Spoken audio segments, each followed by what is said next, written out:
Are we back again? Well, we're going to be discussing lots of issues, but also not only the state ownership that is very important, that is seeking more, a greater role for the private sector in the country and with the government. We have with us actually our guest for the first time in Money Means Business, Dr. Jane Hanna. And Dr. Jane Hanna is a business incubating manager or incubator manager. Well, we'll just find out with her what's all about. Hello. Hello. Pleasure having you. Pleasure is mine. Thank you. Well, before starting, actually, talking, all that and getting more in agriculture projects and the role and how the state wants more collaboration, or let's say more involvement of the private sector in agriculture or certain sectors to be giving more a role to the greater roles to the youth and other people, the private sector, to just get things in on their own hands and start working. What's the incubating business incubation or incubating let's say thing? Okay. Thank you for the nice introduction. Actually, in order to support startups, small and micro and medium enterprises, business incubators are there. Actually, business incubator, the name is taken from the baby incubators found in all hospitals that help the baby to stay until it is healthy, until it is capable of living in the environment. This is the same actually concept, but here the baby is the business itself. So it's like a program that stays from 6 months to 1 year in most of cases, and aims to support youth who have just ideas or just startups really starting recently, and they join the program. They receive some financial support, they receive some mentoring and training until their business is capable in for living in the competition in the market. So now they are healthy, they can stay in the market, so they graduate from the business incubators. So you get the micro businesses and the SMEs, coming to you asking for help. So it's is it financial help or logistical help or training? What do you introduce? How do you introduce them to the market? Definitely after all the help that they get in the incubator to be able to survive in the market, as you said. Okay. We consider that the biggest help we offer to startups, not only as all incubators around the world, not only in Egypt, is the mindset. Is it changing the mindset of the entrepreneur, the founder of the business, on how he can stay in the market with the least amount of risk, financial risk, time, resources, all types of risks. So we help them first with the training, with the capacity building, with one-to-one mentorship, with access to networks, access to export services, of attending important events. This all changes the mindset. And in addition, of course, there is some financial support to start the business, of course. Definitely. Well, talking about the SMEs and all that, as the Prime Minister remarked, then we need also in agriculture and the agribusiness. It's very important, and there is a lot of stress on that. What's happening in this sector, and how the incentive that the states is offering in for the in the agribusiness field for those they want to involve more in order to give them, let's say, the rein, in this work, and not, just, kind of withdraw. The government will withdraw little by little and give them more shares to work on that. Yeah. Thank you for the question, actually, because this is very important. Agriculture or agribusiness is representing a considerable amount of our GDP in Egypt. And if we go through the state ownership document, we find that the government decided to focus more on some sectors and allow more space to private sector in other sectors. This is according to different criteria. One of these criteria is the capability of private sector, the appealing of this sector to investors, and agriculture is one of the sectors that are very appealing to investors and where private sector is really capable of doing a lot of development. So it's better for the country to focus more on high risk or other more demanding sectors. Actually, agribusiness have a wider scope of what we think from just agriculture, because we have a very wide variety of agri-food value chain. Egypt is suitable for cultivating medicinal and aromatic plants, which is considered a very rich source of developing several types of oils, of cosmetic products, many other products that we can export and can have like a lot of adding to our GDP and economic development.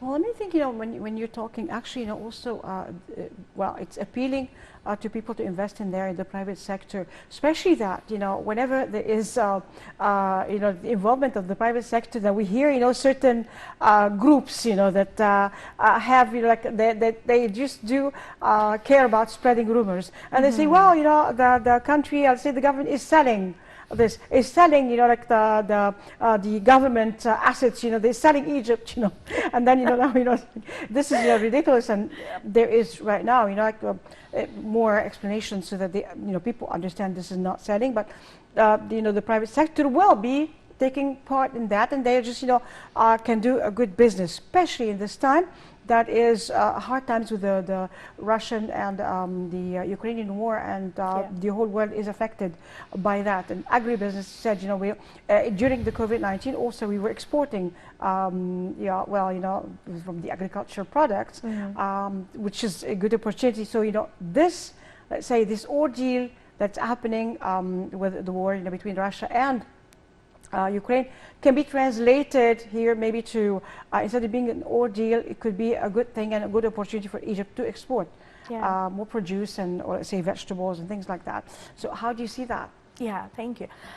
Well, actually, you touched many important points. So first, about rumors and things like this and the involvement of private sector, I'd invite everyone hearing us to just search for the most rapidly growing economies around the world. He will find that SMEs, which stands for small and medium enterprises, plays the key role, not the governments. Actually, if we want our economy to grow, and we this is critical actually, we have to depend on private sector, we have to depend on small and medium enterprises, because actually 1 million small project is much more effective than one mega national project. This is the role around the world. We have to learn from the success stories, from the best practices around the world, and this is what our government is doing. This is important.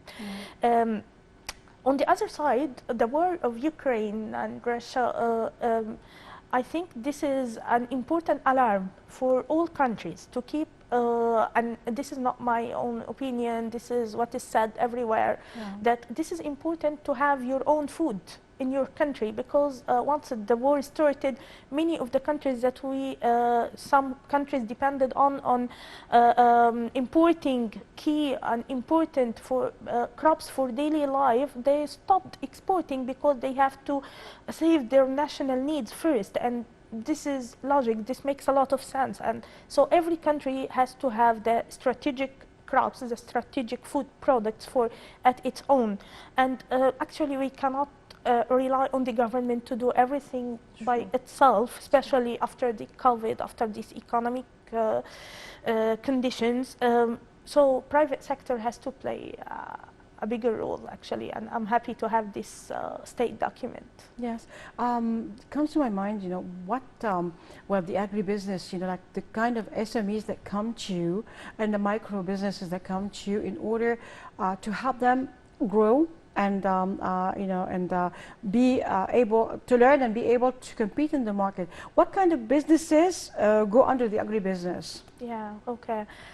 Well, as I said, there is a wide variety of projects. So some projects starting from the cultivation procedures, how to make more innovative agriculture, if I may say. Some projects are working in aquaponics, agriculture on water. Some works on greenhouses. Some works on wall gardening. There is a lot of innovation in agriculture itself, in cultivation, and we have to adopt actually.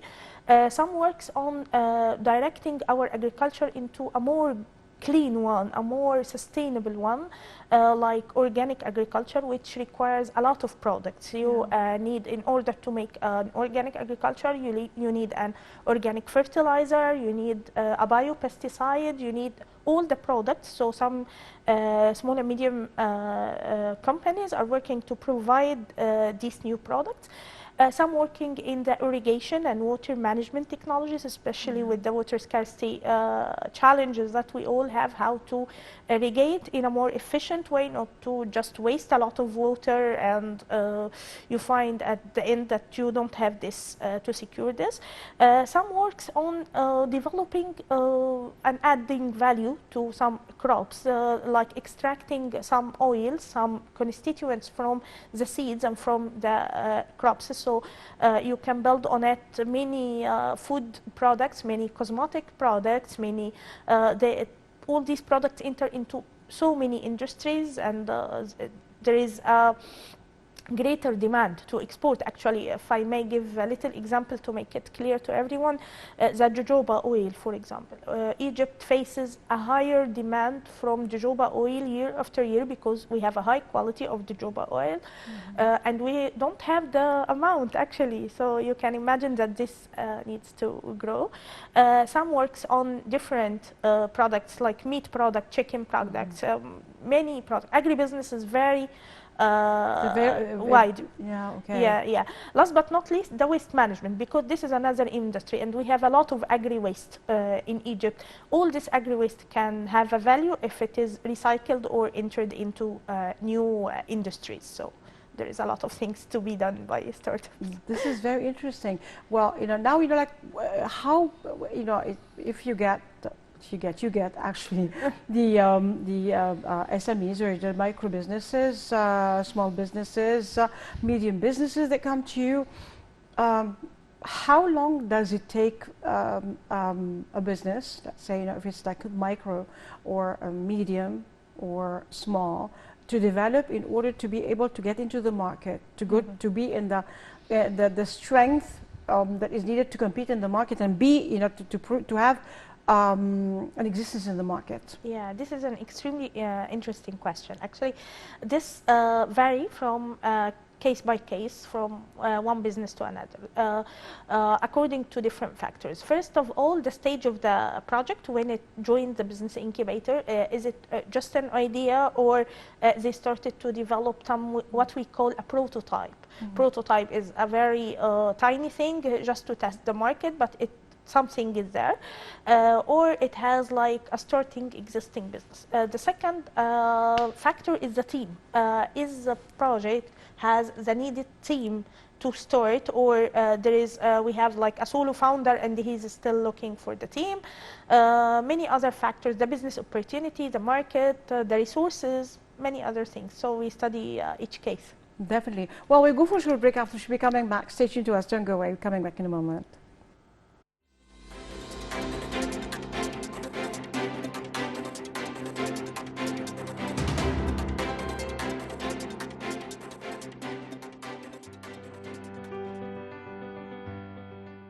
Engineer Yahya Zaki, head of the Suez Canal Economic Zone, confirmed that a contract has been made to produce cars with a Japanese-European product, explaining that a contract has been made to establish a car trading station with a French-Japanese alliance in East Port Said port.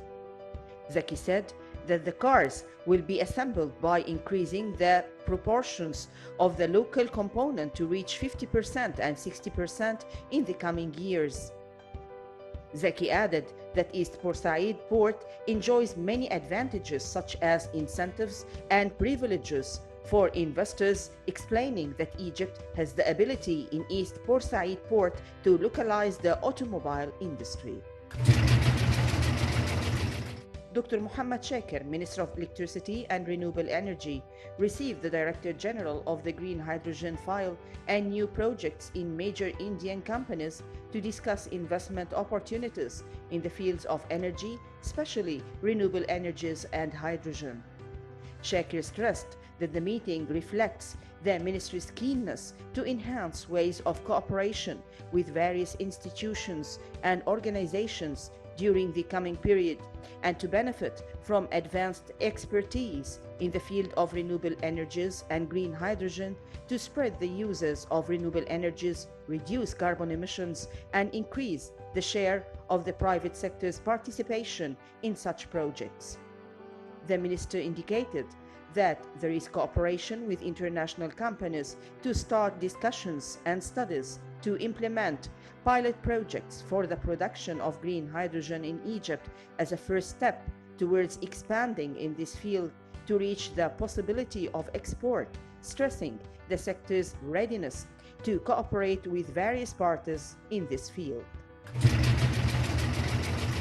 Data issued by the Central Agency for Public Mobilization and Statistics showed that Egypt's exports of petroleum products increased by 128.6% last March. The foreign trade data included in March 2022, where the value of the trade balance deficit amounted to $2.26 billion during the month of March 2022, compared to $3.74 billion for the same month of the previous year, a decrease of 39.7%. The value of exports also increased by 44.1%, reaching $5.48 billion during March 2022 compared to $3.81 billion in the same month of the previous year, by 90.8%, ready-made clothing by 47.0%. Egypt's iron production rose by the end of 2021 to its highest level in 10 years as production rates reached 10.3 million tons of iron. And the World Steel Organization announced that Egypt ranked 20th in the list of iron-producing countries globally, first in Africa and third in the Middle East, after its production jumped 25.1% last year. 7 subsidiaries participated in the list of the highest iron production in the Middle East last year, with the largest participation of Turkey with 3 companies, while Iran, Egypt, Saudi Arabia, and the United Arab Emirates were satisfied with 1 company each. Prime Minister Dr. Mustafa Madbouli witnessed the signing ceremony of 2 cooperation agreements between the Egyptian Electricity Holding Company and General Electric for gas energy, listed on the New York Stock Exchange with the symbol GE, in the presence of Dr. Muhammad Shaker, Minister of Electricity and Renewable Energy.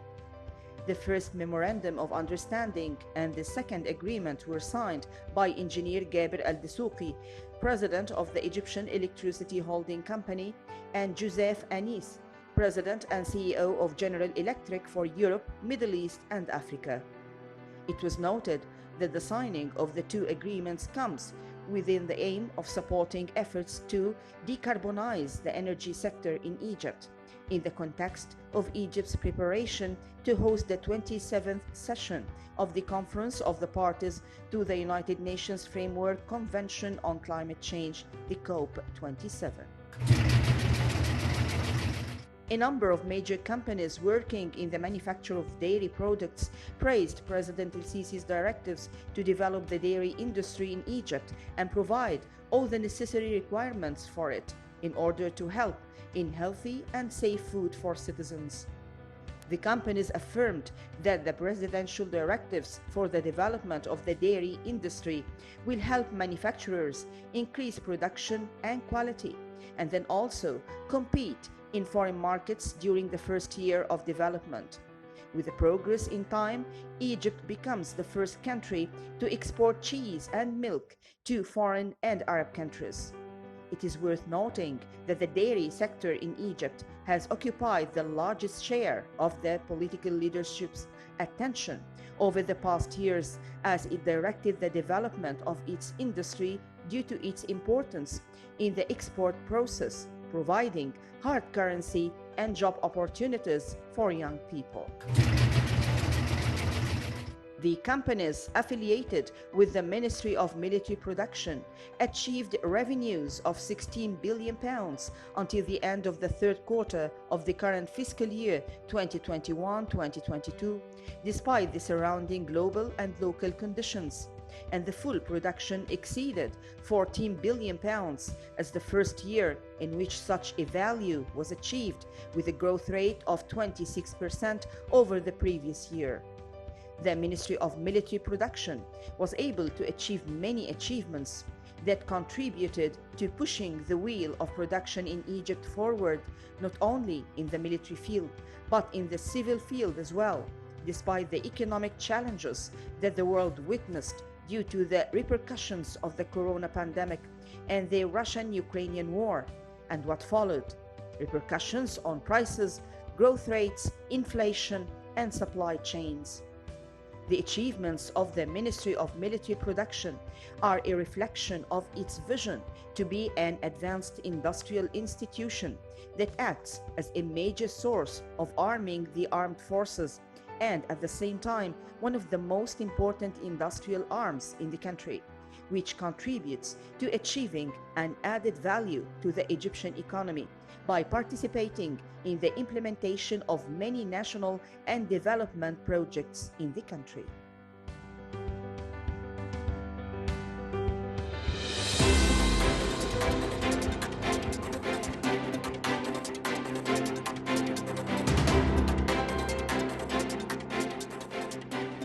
We're back again in Money Means Business with our guest, Dr. Jane Hanna, and we have a lot to discuss actually. Well, you opened a very big subject actually. You know, it's very important, and the stress of the state is really magnanimous on it.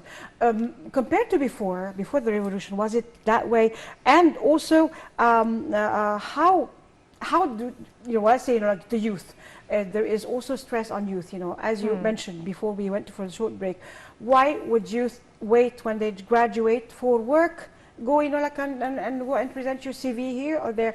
Why don't you start your own business, and then since you are there, to help and support youth in their own endeavors? Yeah, well, actually, again, this is a powerful tool that many countries used to enhance the unemployment. It that every young person after graduation from the university, instead of seeking a job, he is the one that create jobs. For example, let's take the Facebook founder, Mark Zuckerberg. He was so young, now how many jobs that Mark created instead of searching for a job? So if every young person, university graduate, created at least one job, so we will have a much better situation with regard to unemployment.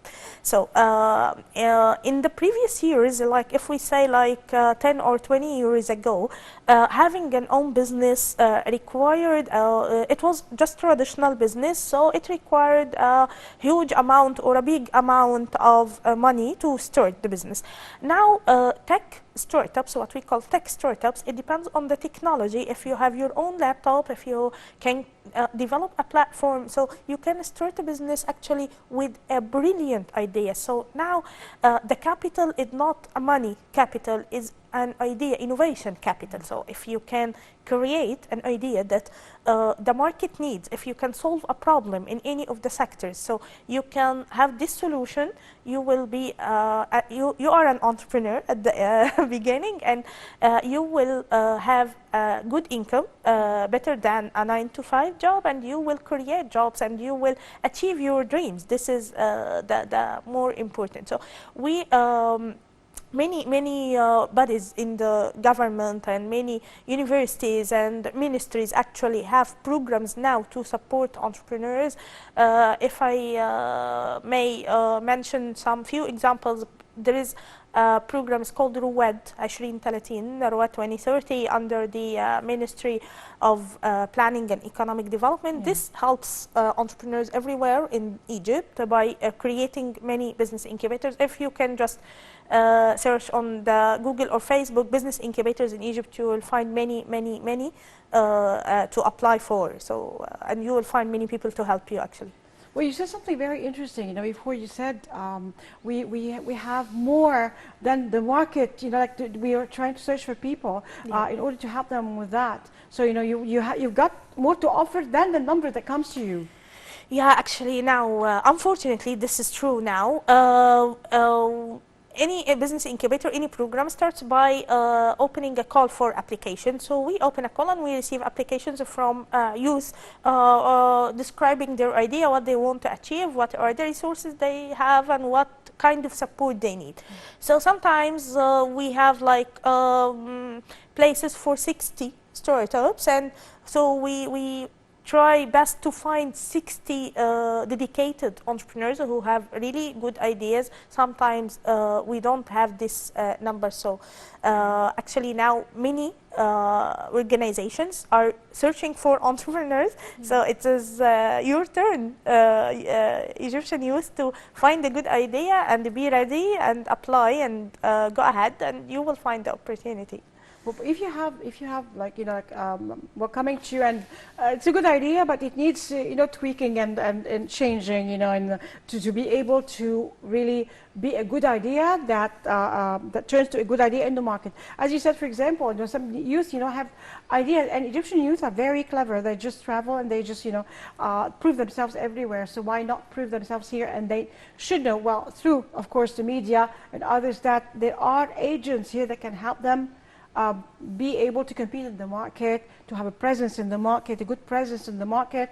Well, will just, you know, help market their own ideas, actually their good ideas. Yeah. So your role comes here, of course, and then, you know, you take those ideas and, you know, tweak them and change them in order to make them good for the market.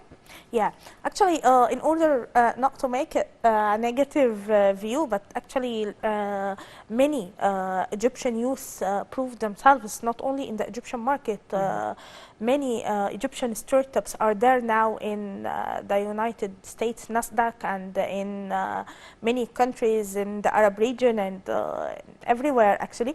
And it is good to say that they had a very small start. They had a very simple start. They started by just dedication, idea, and hard work, and seeking every advice from everyone and working on it and taking it seriously. They worked. They made a progress, and now they are. Yeah, we can mention many companies, but so we can search for it.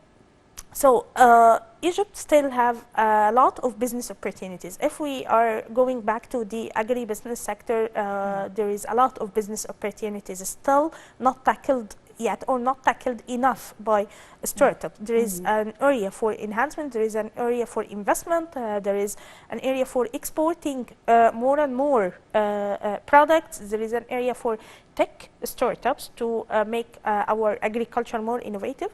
Not only in the agricultural sector, tourism sector involves a lot of area for enhancement, food sector, textile sector, many actually are there. So if we can just look at our challenges as opportunities for investment, this will make a big difference. Definitely. Yeah. And then let me see, now, you know, suppose we have now, you know, people watching, youth watching the program, and they got an idea, this wonderful idea. Now, in order to reach you, how do they go about that? Do you have, like, say, magazines or something that have, you know, how they can reach you, the varieties of projects that they can just, you know, well, let's say, ask for help, you know, or let's say, you know, certain projects or certain sectors that will appeal to them, and they can just, you know, come to you, and, you know, they'll know, you know, where to go. Not only look, because some people don't really know about